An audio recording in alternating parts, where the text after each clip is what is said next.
उक्क बाडुकी अर्थात् हिकअप एक न एक पटक प्राय सबैलाई हुने गर्छ। यो कुनै ठूलो समस्या होइन र आफै कम भएर जान्छ केही घण्टा वा केही दिनमा। घाँटी र फोक्सो नजिकको भागबाट दिमागमा र दिमागबाट घाँटी र फोक्सो वरपरको मांसपेशीमा जाने नियमित संकेत प्रणालीमा गडबड भएको कारण यस्तो हुने गर्छ। प्राय केही घण्टामै आफै हराउने हुँदा खासै चिन्ता गर्नुपर्ने कुरा होइन यो। तर यदि लगातार 2 दिन भन्दा धेरै भयो भने केही कुराहरू गर्न सकिन्छ यसको रोकथामको लागि। जस्तै नाक भित्रैसम्म क्युटिप लैजानुस्, कोरोनाको लागि टेस्ट गरे झैं क्युटिप भित्रै लैजानुस्, वा मुखभित्रको तर्कुला औंलाले केही समय छुनुस्, वा सास लामो समय रोक्ने प्रयास गर्नुस्, त्यसले पनि समाधान गर्न सक्छ।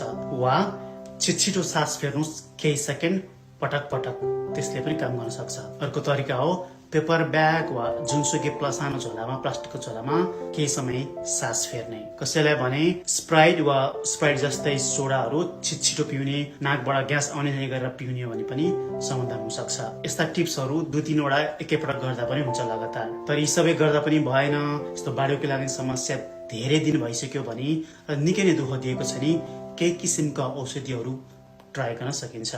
तर यस्ता औषधिहरू डाक्टरले प्रिस्क्राइब गर्नुपर्छ, डाक्टरको प्रत्यक्ष निगरानीमै प्रयोग गर्नुपर्छ, जथाभावी प्रयोग गर्न हुँदैन।